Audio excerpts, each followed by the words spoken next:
Salam. Kapillyarlıq hadisəsindən belə bir məsələyə baxaq. Kapillyar şüşə borulardan birincidə qalxan mayenin kütləsi 8 mq olarsa, ikinci boruda qalxan mayenin kütləsini hesablayın. Əvvəlcə bizə M1-i 8 mq verir. M2-nin neçə milliqram olduğunu bizdən soruşur. Biz baxırıq ki, bizim kapillyar borumuz oturacaqları necədir? Dairədir. Aha. Deməli, biz kapillyar borunu suyun daxilinə salanda tarazlıq yaranan zaman bizim ağırlıq qüvvəmiz səthi gərilmə qüvvəmizə bərabər olur. L bərabərdir 2πr yazıb. Bu L-i gətirib burada yerinə yaza bilərəm. Mj bərabərdir sigma vuraq 2πr. Bizdə oturacaqlarını görürük ki, dairədir. Oturacağımız dairədirsə, səttimizin sahəsi S bərabərdir πr kvadratından tapılır. Deməli, S bərabərdir πr kvadratı. Mən buradan R-i tapa bilərəm. S-in P-yə nisbəti kökün altında.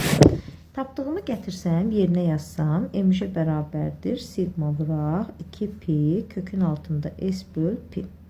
Buradan da yaza bilərəm, sigma vuraq 2, P-ni kökün altına salaram. P kvadratı S bölək P.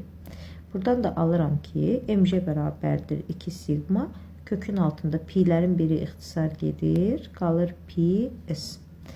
Buradan baxıram ki, mənim kütləmlə sahəm necə asılıdır? Düz kök altda asılıdır. Yəni yaza bilərəm, M1-in M2-yə nisbəti bərabərdir kök altda S1-in S2-yə nisbəti. Deməli, M1-imiz 8, M2-mizi bilmirik.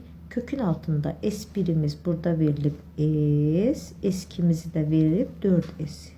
Yazdım 4S. Buradan S-dərim ixtisar gedər. Kökün altında 4də 1. 4də 1-dən də 2də 1 çıxar. Kənar hədlər hasili orta hədlər hasilinə bərabərdir.